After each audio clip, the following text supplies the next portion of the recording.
The tech for this podcast was produced by Truth Digital. Truth Digital is the sister company to Cochrane & Co. We work in the same office, we drink the same coffee. We do websites, marketing, paid ads, social media, SEO, and all of the other things that will get you new business quickly and efficiently without the bullshit. Check us out, truthdigital.co.uk, or check us out on socials. All handles are Truth Digital. Thanks again for listening, and we'll see you here again very soon.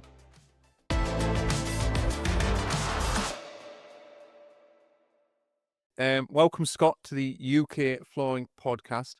First question, Scott. Who are you and what is important to you? So thanks, Tom, and thanks for the opportunity. So I'm Scott Wolters. I'm the sales director for Egger Building and Flooring products in the UK and Ireland. And I think what's important to me, but also important to us as Egger, is about making sure that we've got the right products through the right services to the customers, whether that's through distribution, through retail sector, or through the builders sector as well. And a weird one for you, but I'll throw you under the bus. And what is important to you on a personal level? On a personal level, here we go. Success, and I guess the question is, then how do you measure success? Because everyone's got success differently. And for me, success is about coming in every day, making sure that the people I work with are satisfied, making sure the customers are satisfied as well. And we have trialing times, but it's really that you can go home at the end of the day and really kind of look back and go, yeah, actually, I don't mind going to work. Some people I speak to, they come to work because they have to earn a living. That's obviously what we do. But actually, for me, it's important that you can go home and go, yeah, actually, I enjoy what I do. I love that. And how long have you been at Egger? So I've been at Egger now for 12 and a half years. I started in 2014 as National Sales Manager on the flooring sector. I then spent 4 years in the US with Egger on the flooring side. I was responsible for United States and Canada to bring our flooring products to North America as we invested in a chipboard factory in the US. I then relocated back in 2022 and took on a position of sales director for the building products. And I think it was widely documented about 18 months ago, the previous sales team pretty much left Egger, and I stepped in to rebuild the team, bring some new people in, and refocus the attention. Oh, well, that's answered about 4 questions there. Sorry. No, because I was going to ask you, how long have we known each other? And Yes. that'll be nearly 12 years. That's It mad. would be, yes. Yeah. And then also I am going to rewind a bit about tell me the journey that's been. But before Egger, again, you don't have to mention companies, but when you left school, what was the progress into your sales career? What other stuff have you done? Like what other roles have you been involved in? And just so we get a full picture of your career. Yeah, a bit of a picture then. So when I was studying for my A levels, I worked at a local sports centre. Probably then, if you asked me then what my career path would be, it certainly wouldn't be chipboard or laminate flooring. I wouldn't have said. They wouldn't even be on the top 20 list. It would have been probably sports related. I play a lot of tennis to a reasonable standard. I used to play a lot of football, not so much anymore. I would say worked in a sports centre. I then went to university, did a business and marketing degree, purely from the fact that I didn't know at that point what direction I wanted to be. My dad had always been in sales.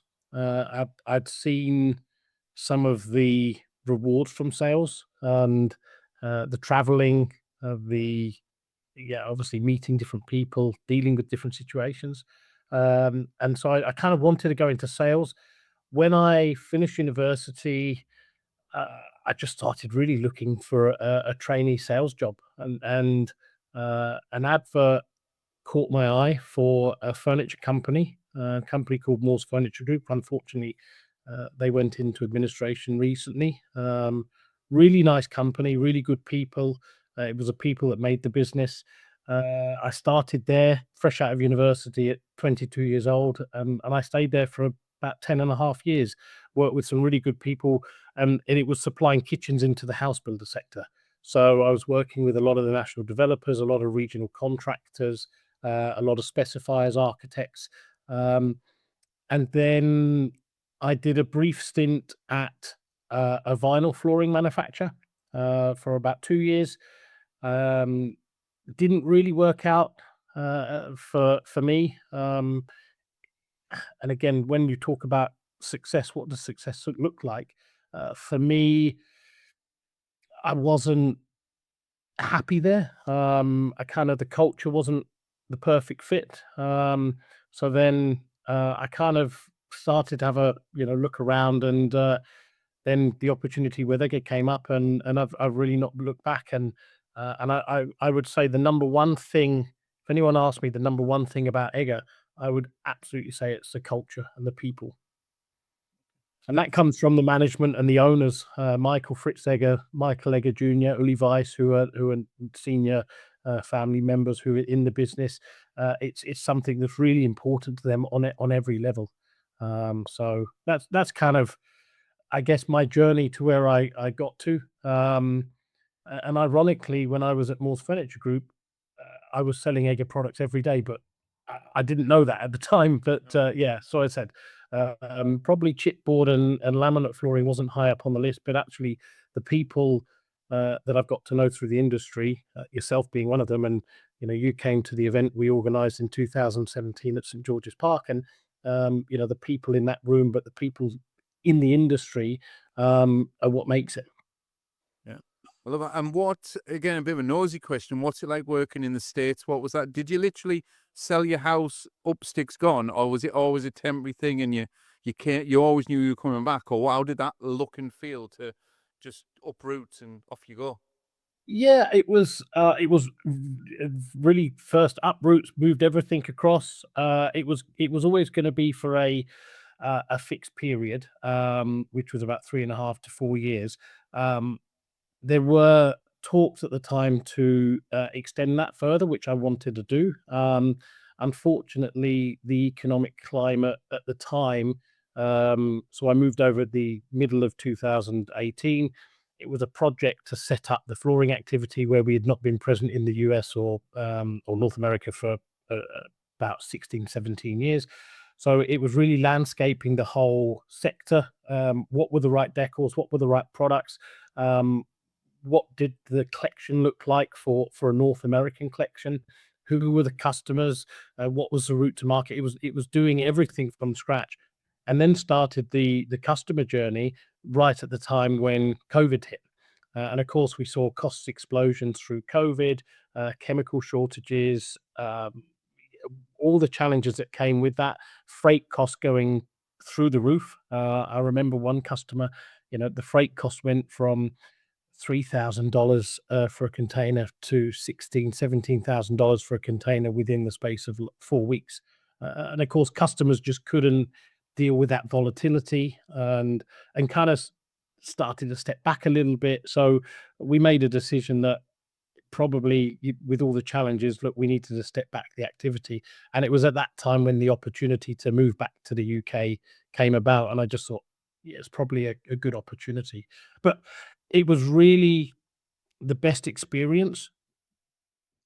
You would think the cultures were very similar, but actually they're very different. The business culture is very different.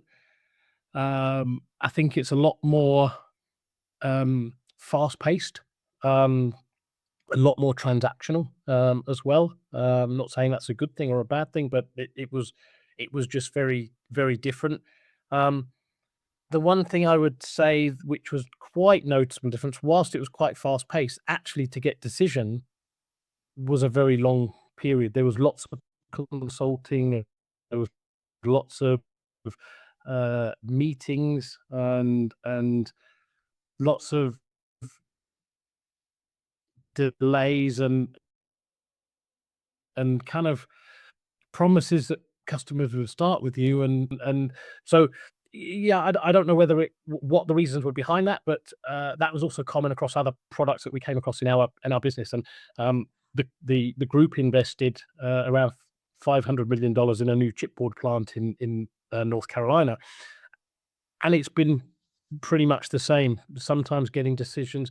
I think also they have a particular way to work in the US, and you can't go there as Europeans, as English people, or whatever, and tell them how to do something, because actually they've already got processes and things that, yes, it's about trying to adapt, but trying to fit in and develop things, and it takes time, and you have to be patient.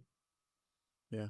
And is the European side, is that a little bit more, well, not fast paced, but are you getting?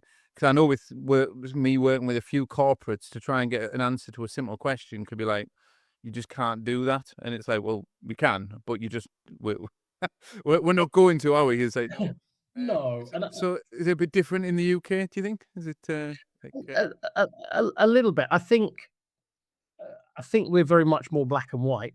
I think if we're quite open to saying no. If something doesn't work for somebody, and we present something to a distributor with new product category, they will tell you how it is. I think in the US, I think people are a little bit nicer to your faces, if that's a want of a better way of saying it, in terms of, maybe they're giving you false promises, or they don't want to offend you, and because the culture there is about, yeah, well, not just pleasing people, but it's more friendly in that regard. But I think actually the black and white in the UK of, look, we've got this new product, does it fit or not? And most distributors will say, no, that's not for us, or yes, that's for us. We'll trial it, yes or no. Um, and I think once a decision is certainly made in the UK, people are quite quick to want to get that pushed through. New products coming in. When can we start? Um, and yeah, I think there's just subtle differences in the way, whilst the language and um, a lot of things are in common between Europe and North America. Actually, there's when you get close to it, there's a lot of differences. love that? And so, for the uninitiated flooring retailer contractor, give us like, where's Egger now on the flooring side? I mean, obviously, I know the chipboards is a big business, but it's a flooring podcast. So, Yes, absolutely. we as a retailer had a big Egger display, and all our only laminates was that, and that's not blowing smoke. That's the truth.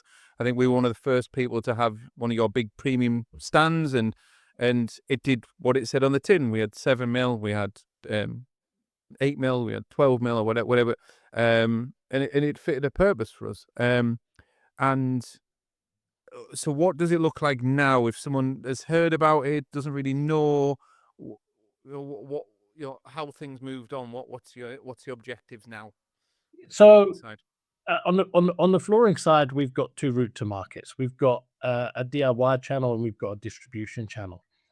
What we did a number of years ago, we focused on one brand, which was under Egger. Um, but what was really important under that brand is that we have a unique proposition for distribution and for the retailer or contractor buying through distribution, to give that protection that people that are selling online, who are selling through DIY with Egger products, um, don't necessarily compete. There are some products, and we're very open about it. There are some products which are available for both DIY and distribution, but there is an exclusive range for distribution only, which we do not allow access into the DIY channel. And I think that's fundamentally really important, because if you want to have a retail focus, you have to understand what the retailer wants, what the retailer needs, how you can support and protect their business, how you can support their services with a supply and fit service offering. Um, so I think from that side of things, we've got a team of 3 account managers which support the retailer with everyday queries to make sure displays are merchandised up to date, but also training, which is an important part. And you know yourself, Tom, we invest a lot of time to make sure that the retailers know our products, because what you want is an end consumer walking into that retailer and that retailer having the expertise to be able to explain what's the difference between a 24-hour water resistant and a 72-hour water resistant product. Why should one be a higher premium than the other? What are the advantages? What are the features of the product? And ultimately, what are the benefits to the end consumer? To give the consumer a free choice, but to then have the answers and the information in front of them. Uh, we've invested a lot again in point of sale. We've actually recently last year redesigned our point of sale again from a branding point of view, also to more standardize our point of sale. And again, we launched that through several distribution partners throughout the UK and Ireland, and again pushing that through retailers. I love that. So back to, so the only way to purchase it if you're a retailer or a contractor is direct distribution. Have you got one big distributor, or can you tell us who would be the people to speak? How do you, so if someone's listening to the show and does a little bit of this and of laminate, um, where would they start on that journey? To bring it right back down to basics, like. Bring it right down to first of all, would be we like to have a direct relationship with the retailer. It's important to us that we have that direct relationship. That doesn't mean a direct relationship in terms of direct supply relationship, but then identify again what the needs of that retailer is. And that could be depending on their location, depending on the service that they're after, depending on the products that they're after. We're working with most of the national distributors in the UK. It's no secret. I think you'll see our products there. We also work with Flanagan's in Scotland, and and obviously in Northern Ireland as well. Uh, and again, it's then to work with the distributor, because one thing that's quite different is the ranges picked between a lot of the distributors are actually quite different. In terms of our range, we've got 283 different products that retail the distributors can choose from. Of course, we haven't got a distributor that's stocking all of those products. Most distributors stock between 40 to 50 SKUs. There will be some crossover, but ultimately there's quite a range difference. So it will then also come down to what does that retailer want on the point of sale, for example. Some distributors focus more on water resistant products, some focus more on entry level products, and it's really then to work with that retailer, the type of shop it's got. Now, I obviously went to your shop a number of times, and it was a very high end retail shop and experience that you provided, and we needed to make sure that the display and the products fit to that environment. Again, you will have some retailers that focus on more entry level promotion products to drive volume through their doors, and that's their niche. And again, it could be because of the location that they're in, the local market, and the expectation they've got. So it really is trying to adapt to retail offer through distribution, which fits to that retailer, because it isn't a one size fits all. I love that. Are you allowed to tell us the DIY market? So is that rebranded for certain people, and it's, as you said, it's a different product, so it doesn't cross over, because there is certain other laminate manufacturers who have got their brand in flooring showrooms and in, I'll say, B&Q, and which There's not many DIYs left. There is another one in blue as well. yeah, and I think that frustrates some retailers, because the products were the same, but the names have been changed, but it was relatively similar. I think your proud flooring shop owner doesn't want to see the same products they've got sat on a shelf in B&Q. So, and how much can you give us on that for Egger put into the big sheds? Yeah, I think from a DIY point of view, we know that the large DIYs like to focus on their own brand. They've got established brands, and typically they would what we would call private label. They would select from certain range of decors and create their own branded product.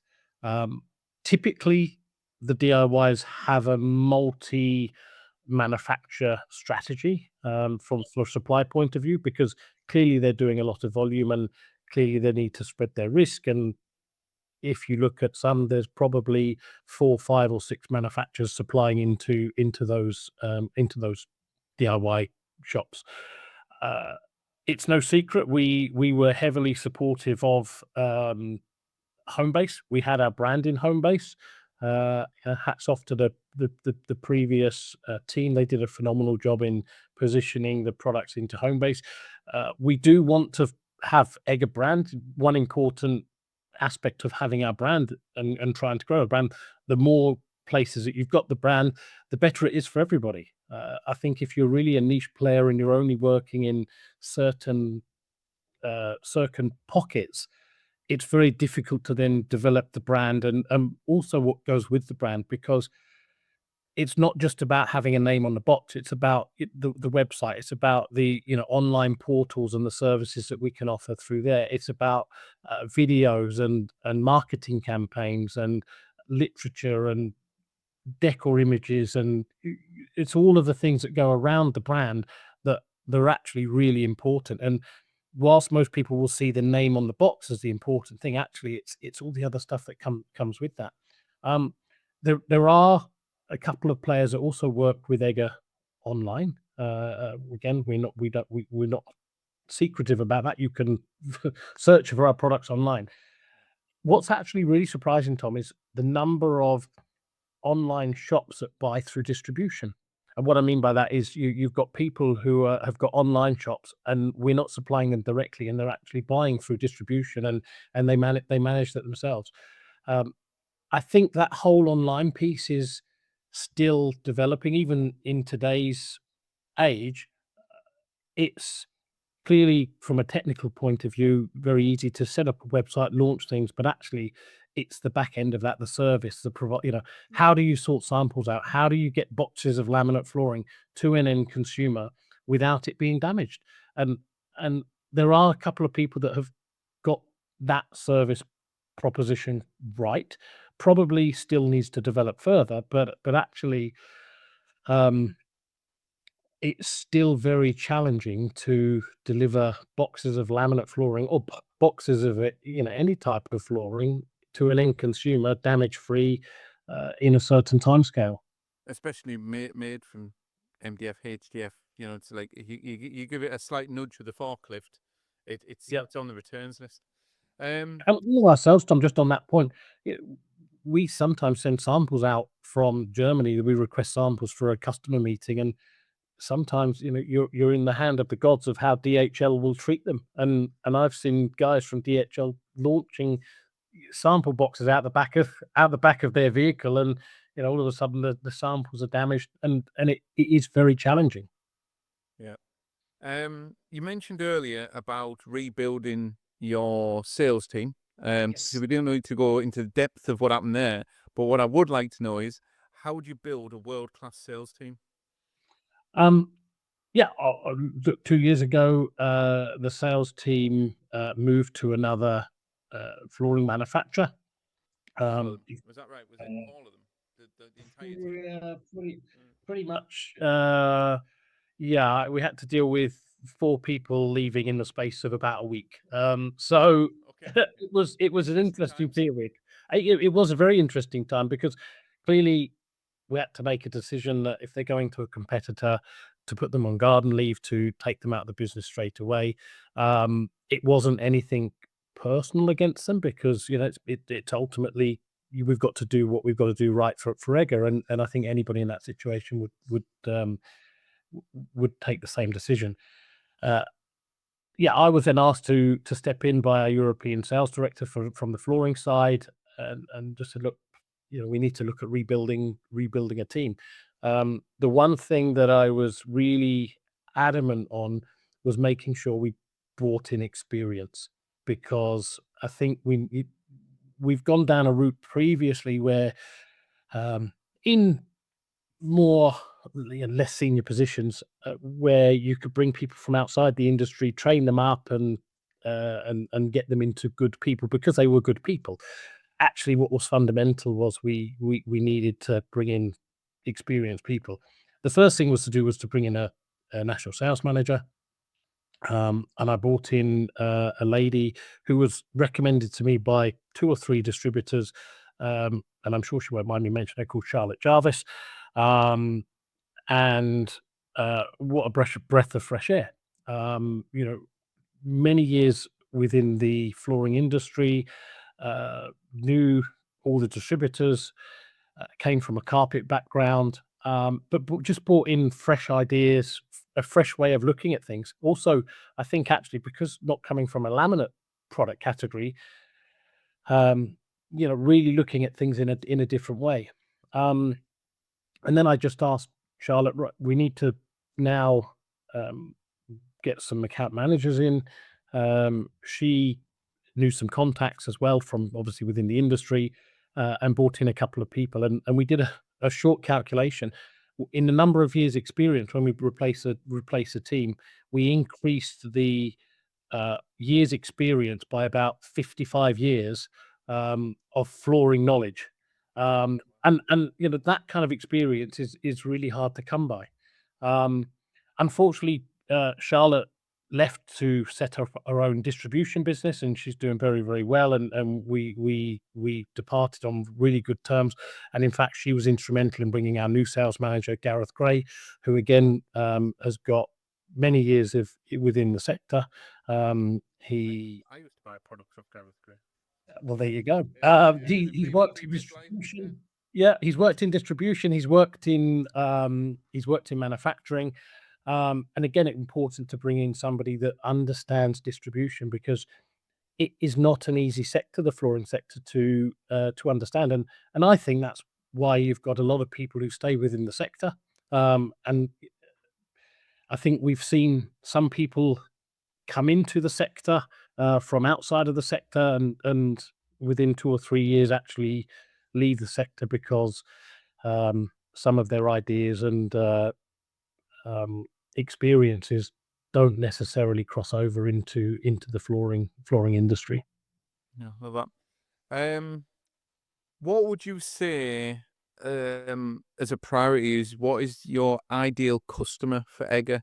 As in not the end customer, but the B2B. Are you looking for more distribution? Are you looking for more retailers? Who would be like a brilliant person to bring on board, big, small, and different? Yeah, I think from a distribution point of view, we've got this good coverage on distribution. Actually, what we would really want from distribution now is to develop to develop the products, to develop the Egger branded products um, through the retail sector.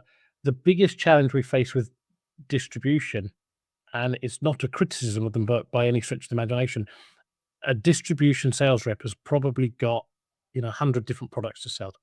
And it's how do we, as Egger, get that distribution sales rep when he walks into that retailer to talk about Egger or to talk about our products.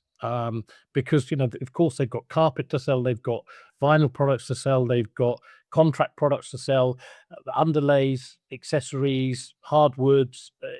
They've got such a basket of goods. And I think it must be probably one of the most challenging jobs in the sector, is to be a distribution sales rep, to really know all of your products. And I think we all know some of the really good distribution reps, and they're the ones that really have a good product knowledge and a good understanding of what they're selling. So for us, it's about how do we engage with the distributors? How do we get their sales teams um, more informed, better trained on our products, so that when they get a laminate inquiry, the first question is, "Oh, well, actually, we've got an Egger product that fits that." Whether it's from a specification point of view, because they want a water resistant product, or they want a herringbone product, or whatever it is, that their first thought is go, actually, I know I've got a product in the Egger portfolio that can match that. So that's probably the biggest challenge is how do we get distributors selling more of our product? They've already taken that first step to commit to taking the stock in and supporting the retailers, but it's now for us to um, try to engage further with them, that they have the knowledge. Love that. And what is one thing you wish you'd known 12 years ago when you started it again that you know now in business? That's a really interesting question. Um, I would actually say it's not a bad thing to say no. I think sometimes when you come into sales, I think you want to please everybody all the time, and actually, what I've learned is say, look, yeah, sometimes, sorry, we can't do that, and I think actually people respect you more if you provide a level of honesty rather than trying to promise something that you can't deliver, and and fail. And actually, it's somebody said to me, it's the cover up that kills you. Um, Yeah. and it's true. If you try to cover something up, if you try to promise something to somebody and you can't deliver it, you're going to get found out. And actually, you're better off just. It's okay to say no. And uh, we haven't got the answer for everything. What we want to do is what we do and do it well. And I think if you know what you do well and you can stick to that, I think that's where you can be successful. No, I completely agree. I think it's amazing the amount of people that say the same answer to similar question. Where when we run courses here, we give people all these information on financial marketing and all the bits and bobs. But a lot of the take homes, which is mad, and the feedback forms you get is about saying no. So not serving every customer, well, not serving them, but not doing business with everyone. Uh, Yeah. Getting off the tools or not getting off the tools in some, like, either in the showroom or a van environment, but actually saying, no, I am not going back out on the tools anymore, or yes, I'm going to drive the business forward this way.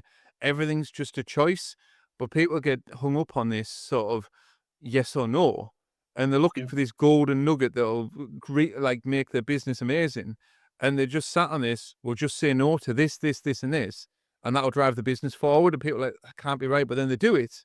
And I've just had a podcast today again where people, they don't take the mick, but I'm known for not taking my phone on holiday. So if I go on holiday with my kids and Sarah, do I take my phone? No.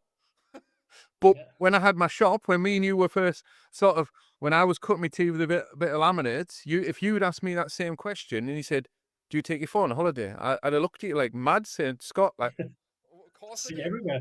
Of course I do. I'm on the phone at 4 o'clock in the morning, Mexico, and Yeah. like, and now I know it's a bit comical now, but it's like it's non-negotiable. Like I enjoy it. It's great.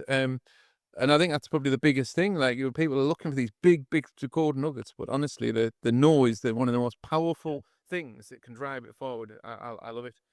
And I think people disrespect you more out if you've got boundaries that you can work towards. I think as long as people know what your boundaries are and what you can and can't do, as I think people will ultimately respect you for that. And like you said, I think I go back, 12 years ago, or even longer. As a younger salesperson coming through, you kind of want to chase every opportunity that you can, and sometimes you've got to realize, well, actually, that's probably not, that one there isn't probably the one I want to go with, and the potential repercussions down the road are going to get you. And yeah, they are. And yeah, in the first 2 or 3 years at Egger, there were some uncomfortable situations where things were offered to somebody that you kind of look back now and go, "Oh, maybe I shouldn't have done that." If you set up Scott's Flooring in your hometown, what would be your three non-negotiables? Um, I would have a limited range. I think in terms of the product categories, I go into some retailer shops, and even I'm confused when I see that they've got everything. And I think for me, I would say, look, it comes back to knowing what you do and doing it well. I think if you're very, right, I've got this carpet range, this vinyl range, this hardwood range, this laminate range, or whatever, but keeping it concise that you've got a good range. I think secondly would be learning the products. Um, it's the most vital thing. And I think even when I think about going into shops of other things that I bought recently, you go into, not that I bought one recently, but if you go into Currys to buy a new washing machine or a tumble dryer, and you speak to somebody there who's not got experience or got the knowledge, and you're trying to ask questions, yeah, it could be frustrating. So I think, the right products, having the knowledge, and delivering the promises that you're going to say you're going to do. And I think those three things, any end consumer, whatever you buy, they're the three things that you want to, that's important. Certainly, as a purchaser, whatever I'm purchasing, I want it to arrive when it says it's going to arrive, or I want somebody to turn up and fix my boiler when they're going to turn up and say they're going to do it. I want them to be knowledgeable, and I want somebody to have the right products. Um, I love that, and I think that's really interesting you say that, because I didn't know how you were going to answer it. But when I won't mention names, but we were literally on the brink of signing up to a competitor of yours, where everyone was like, "Oh, you must have this in your shop. This is the go-to thing. That you must have a display from this company." And they messed us about. That was up to them. I'm not bad mouthing whoever they are, but they did. They faffed about and faffed about, promised the world, delivered nothing. And your guy came in. After about 5 attempts of trying to get a conversation with me, we always laugh and joke about that. did you get a word in edgeways though? Because I know who you're talking about. I used to kick him out of the shop because he didn't come with an appointment. But in the end, he booked an appointment. We had the deal. But the critical thing was we went all in and got the right products. So one range from one manufacturer. So we didn't have 10 different manufacturers, we had one. And then we learned about the product. We even went up to the factory at Hexham, even though it doesn't make flooring. But we did a factory tour at Hexham to understand the brand, understand how things are made. So because people associate the Egger brand with the local factory at Hexham, but Hexham obviously doesn't make flooring. So we thought we've been at Hexham, but it doesn't make flooring, but this is what it does do, and it's a global company, and that gave it a bit of weight. Partnered with the training, you could do this with any of the manufacturers. I've said this before about showrooms. And then we had a good rapport with the team we were dealing with, and we actually, I think, like you said, we I think we bought different things from different distribution, which made purchasing easier. And that was all a decision on, right, we supported for the training, the point of sale, and the relationship. And then we decided to put it in the shop rather than the traditional, a rep coming in, here's a stand, just get on with it. Yeah. It worked brilliantly. And I think you could do that with any manufacturer, any product category, because like you said, it's that person's coming in. You're really passionate about it. If it's a 7mm laminate or a 20mm oak flooring, you kind of want to have the same passion. And if you don't, and the staff don't, you're going to lose. Oh, absolutely. And it was, the passion, the drive, the knowledge also of that person, and coming into you, to be able to give you a proposition. It went, actually, I've got confidence in this company because the person knows what they're talking about. They're really passionate about what they're doing. I can get hold of them if I've got any questions or technical things that I need to. They're accessible, and it's those kind of principles that I talk about in terms of knowledge, the right offer, accessibility to somebody, and I think if you get that right, whatever level, I think you stand half the chance of standing out above your competitors.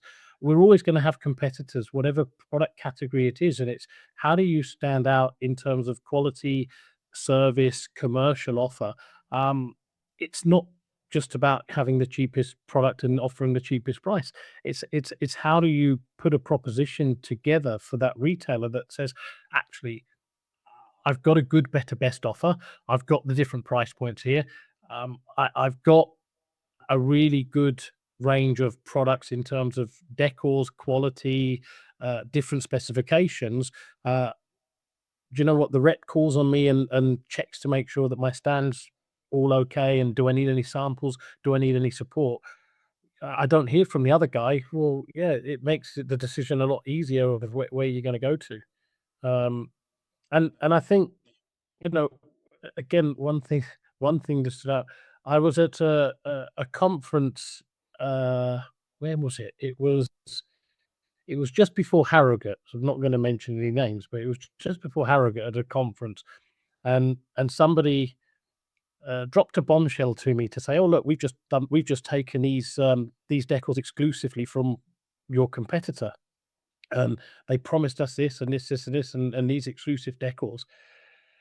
And 2 minutes later, while I was just on a break, I had a quick Google of such products, and I found two other distributors with exactly the same products. I said, "Oh, are those exclusive decals that you were looking at?" And kind of the face change was like, "Oh," and again, it's these things where you go, don't promise something that you can't deliver. If you're going to offer something, then fine, put the offer together. But um, and I'd say I think that for me is where, in the retail sector, I believe what retailers want. Now, some retailers may tell us, no, actually, we want to have everything, and that's maybe right for their business. As I said, it's not a one size fits all strategy, and I think you have to be adaptable within the sector, within the market to adapt your offering.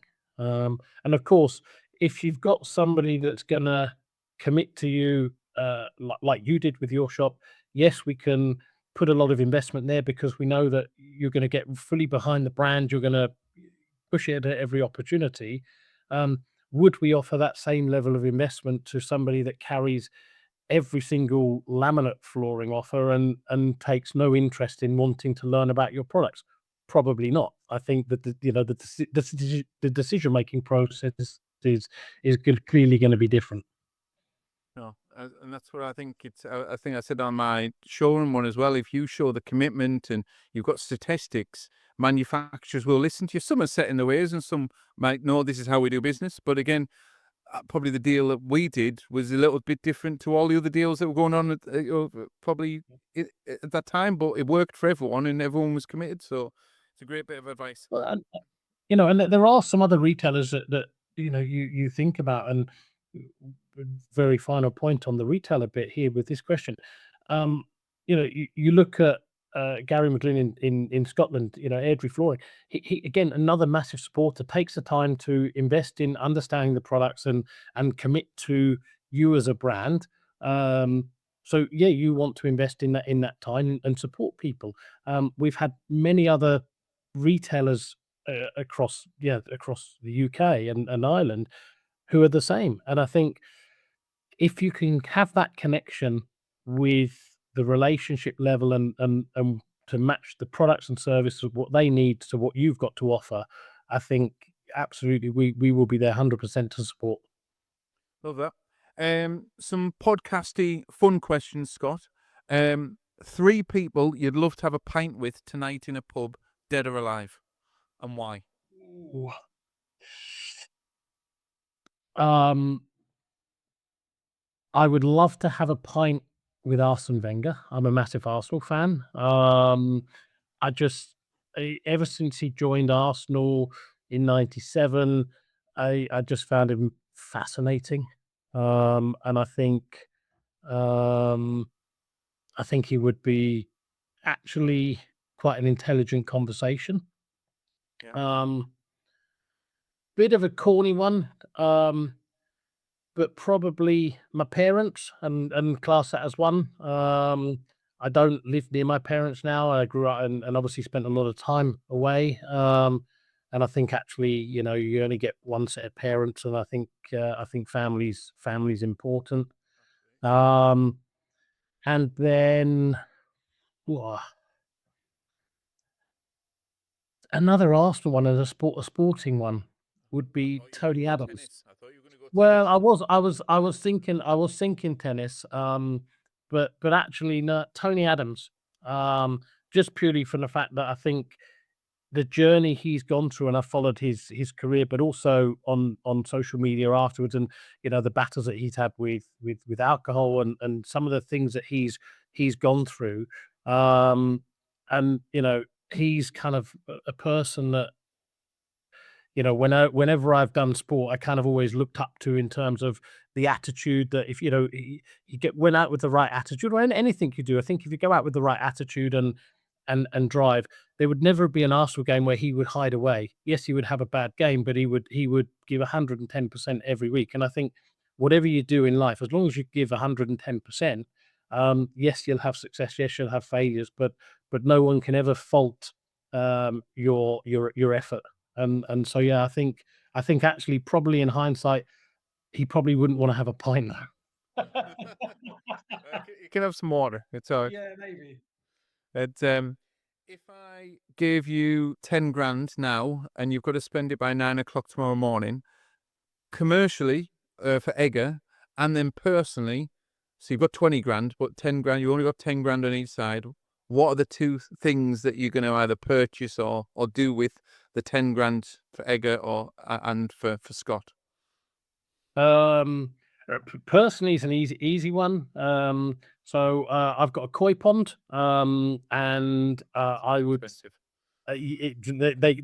they can be, and yeah, I'd certainly invest in a new filtration system, and a good filtration system will set you back minimum 5, but a good one 10 plus. So it would go into that. So that's an easy one because that's kind of aside from the tennis that I still play, that's my kind of my hobby. Um, and for Egger, um, actually, I'd invest it in marketing, not in point of sale because I think that comes, but actually, and it's probably the one area we're getting better at doing. Um, but marketing in terms of brand awareness, in terms of yeah, not just adverts, but social media campaigns, videos, case studies, kind of that side of things actually. I think helps to position your products a lot better in the market. And I say why we're getting better at it. Um, we have a marketing budget every year, which is always a challenge because ultimately we have a commodity product, and retailers and distributors demand point of sale, whether it's swatches, whether it's display boards, whether it's displays, and these things cost a lot of money. So inevitably, physical tools always get a lot of priority over other aspects of marketing, and usually it's at the expense to those other marketing pieces, which actually are really really important. So I would probably go right there. Kate, Jenny, and our marketing team. There's an additional pot of money, and let's go and work together with some agencies to create some social media and campaigns. Love that. Love that. If you could change your profession, not to tennis and not to um, your pond at home, or like something guard Yeah. related, um, and not flooring or construction, what would you be? So I'm just trying to blanket everything. So you've got to give me something else. Yeah. What else? An airline pilot, easy All right. one. Right. Okay. Yeah, You don't mind the travel. I love traveling. I love, and that was one aspect of. Again, I was really fortunate to work in North America. The one thing that really spending time over there, I went to a lot of places that you would never go to in as a tourist. The distributors are not based in downtown New York or in downtown Los Angeles, in Beverly Hills. The distributors are based in Milwaukee, or I went to a place called Sioux Falls with a distributor, and I just remember getting there. It was in February, and it was like minus 25 degrees or something, and the river was frozen over, and it's actually got a big waterfalls there, hence the Sioux Falls, and the whole waterfall was completely frozen. I was like, what, um, and I'd flown from Orlando where I was living, and I think it was over a 50-degree swing in temperature from taking off to landing. Um, but yeah, but traveling and getting to see places. I'm fortunate with Egger that I've also been to a lot of the other factories, and done a lot of countries throughout Europe where we've got different plants, whether it be Turkey, Austria, Germany, France. Um, but yeah, I'd love to. I think an airline pilot to see places of the world, and especially long haul where you've got a couple of days, 2 or 3 days. I could quite easily go have 2 or 3 days in Singapore, fly back, and then So yeah, definitely that would be hands down if I was back again in another life that I would perhaps train to do. Love that. Being in sales, running teams, having a corporate career, what are your non-negotiables on a morning to get the best out of Scott? Um, So first thing I do is get a cup of tea after that's the first thing in the morning, because I need to I need and I'll sit and um I'll browse emails straight away, and just try to cut or compartmentalize, and put into, right, what's the important stuff that I've got to do, what's kind of just the noise in the background that's not there. um Try to just really prioritize what are the things that need to be done today. um What time's that? Just out of interest. Usually between 7 and 7:15. I'm usually The alarm's usually off at about 6:15, and I'll be up and just potter around a bit, and then, um, yeah, quite often Mark Brooks, who works with me on our key account role, I'll get a message from him at 7:15 going, "Oh, you're up early," and he's got a 2-year-old and a 6-month-old, so he's not getting lots of sleep at the minute, I would imagine. So, it's yeah, got things to do, and I always find that time of the morning is quite peaceful because the phone's not ringing. Uh, we're on Teams. People aren't messaging you on Teams. People aren't in the office yet, so it's just that period in the morning where you can really set the day aside, and go, right. This is what I've got on the day. Um, I'm always making a list first thing in the morning, and I've got a notepad here, and I'll kind of write what's on the list, and there's kind of the list, and what needs to be done, and I'll cross it off as I go. I'm kind of regimented like that, um, and then yeah, I'd like to then touch base with as many people as I can within the team. The sales managers, making sure they've got everything they need, or whatever. Not every day, because I'm a firm believer that you have to let people get on with their job. Really, I think if you bring people in, you have to trust them to do their job, and you don't need to be, right. Where are you going today, and who are you seeing? What are you doing?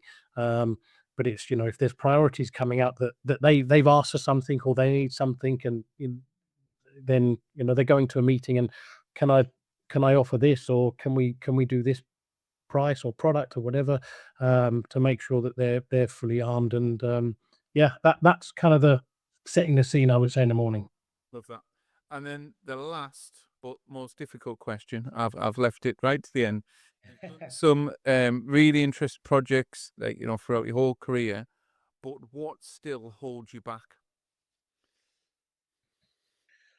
We, um, I told you I'd hit you straight in. It's a big one. yeah, No one likes that one, but it's a good one. yeah. I don't think there's anything necessarily holding me back, in that regard. I'm always one to put myself forward, to jump into things.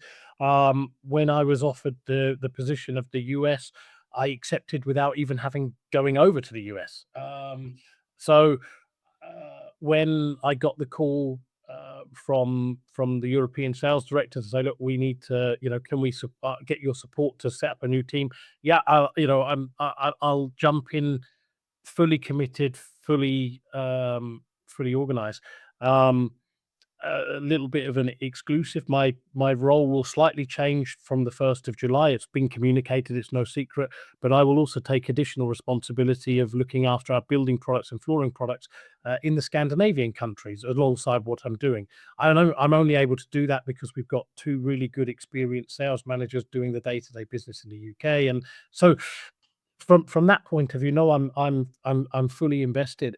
Um, I think if there's something that would stop me or hold me back from going to something else externally, would be my loyalty. And I think it's not a bad thing. I think the company has been, and I said right at the start, the company culture at Egger is a really nice culture, and that's testament to the owners and everything uh, underneath that. But yeah, if there was an opportunity to have to jump into something, I think loyalty is a really important thing to me personally. That actually they've really treated me well. I've had lots of good opportunities. If something was dangled in front of me, I wouldn't necessarily just jump at it. And I think that is a value that is probably not common, or as common these days. I think a lot more transactional. So yeah, within Egger, absolutely, I'm fully committed and fully on board. But I think if it was Tom coming to me to say, right, Scott, I'm got a big plan for you to go to Australia because you like traveling, and you can go and sell tennis rackets over there because you like tennis, and I'll build you a koi pond as well. I might not just jump at the chance, Tom. I might just say, actually, look, thank you I'll bring very it all much. back. But like I said, it's not a bad thing sometimes to say no. Now, is there anything that petrifies you? Right. Where that question's come from, but I thought it's a A- deviation of the same question. apart from rats and mice, not really. No. And the only other thing I wouldn't do, I'm not afraid of heights. And maybe there's a hidden message in here. Um, I would never jump out of an aeroplane unless I physically watched them put the parachutes in the bag and check that the lines are tight. And yeah, maybe there's some trust issues there, but yeah, I would. That's the biggest fear of jumping out of an aeroplane, the parachute not opening, or the lines are not tied properly. But hey, it's not a common occurrence, I guess. No, I think it's strange you say that because I've had a fear of well, I had a fear of needles and I had a fear of heights. Yeah, And I've obviously, with a few medical issues, I'm very used to needles now. So I even, I've mentioned earlier on a podcast to go for acupuncture, which if you'd asked 6 months ago, I'd have thought you're mad. But I do. But then also I did like this intensive training over about 18 months on a personal development thing about heights. And yeah, I've done, things with ropes and abseils and really difficult mountaineering type of things that not everyone would be up for if you've got a fear of heights. But I'm 100% with you about, I don't know if it's a control thing, but am I scared? I bet you said I would be scared, but I've got nothing in me that wants me to jump out of a plane. Like, and even though I've done the mountains and I've done the ridge lines and the things that are, you can die from, I wanted to do that, but jumping out of a plane, I don't want to do. yeah. So it's a weird It's one. not a fear of heights. I don't know what it is. I mean, I remember years ago when I was at university, I did a breakfast TV show. It was on Channel 4, and I can't think of what the show was at the time. The Big Breakfast, there you go. Um, and I did what they called it was a challenge they were doing called the Loop Challenge. And I went up in a stunt plane and I had to do this quiz, and I was doing loop the loop while you were basically answering questions on this show, and whilst you were in a stunt plane. So it's not a fear that of heights, and I've never had a fear of heights. It's just I don't want to put my life in the hands of somebody else that I don't know or don't necessarily trust. Um, and that would be it. But yeah, that's kind of I think if you're a master of your own destiny, I think yeah, that's probably where I sit. I love that. Well, thank you so much for sharing your stories, going all about Egger. If people want to reach out to Egger or you or the Yep. business, what's the best way to do that? Yeah, I mean, obviously, yeah, obviously reach out to me. I'm on LinkedIn. I'm quite active on LinkedIn. The team are here. There's inquiry through our website. There's multiple levels that we can that anybody can reach to us, whether it's retailers, distributors. Um, Gareth Gray's our national sales manager. Again, people will know him from the industry. Uh, Mark Brooks is our key account manager, so people will know Mark as well from the industry. So yeah, multiple people to connect with, to contact. Yeah, obviously, my primary aim is to grow the Egger brand products through flooring retail, through distribution, and make sure that we position ourselves as a um, number one in flooring retail. That's what we want to be.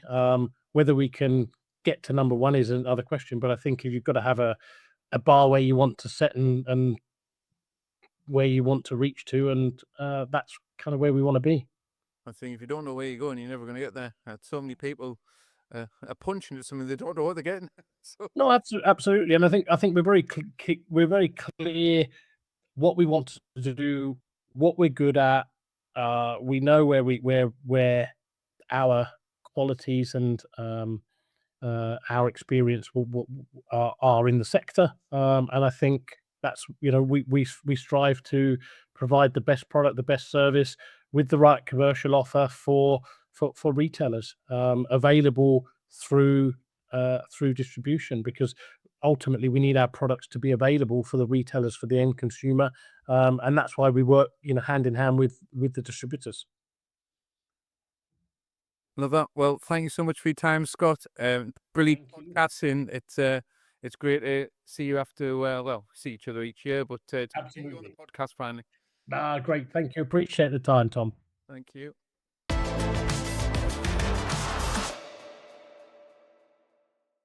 The sponsor for this show is us. Is Cockrell & Co. What do Cockrell & Co do? Well, we help flooring shops, retailers, contractors, wholesalers, and anyone connected to the flooring industry spend more time doing productive things, putting systems and processes in place, making more bottom line profit, and running their business much more efficiently than they ever thought was possible. We run training courses, we have a community of nearly 100 people, and this podcast too. So if you want to know more about what we do, the best place to find us is either on socials, Cockrell & Co, or the website, which is cockrellandco.co.uk. We'd love to speak to you about how your business is going, what your plans are, and how you would love to grow and mature that over time. There is no cost to have a conversation with us on Zoom or on the telephone. We now have a fantastic senior leadership team who can help you with 99.9% problems, and if we can't help you, we will find someone that can. So no matter what flooring business you've got, what help you would need, you just need to ask. That is all. So without the corporate waffle, without the bloke in the shiny suit, but someone that wants to make more money and spend time doing things that you love, we would love to hear from you. Again, visit cockrellandco.co.uk and send us a message, or find us on LinkedIn, TikTok, Facebook and Instagram.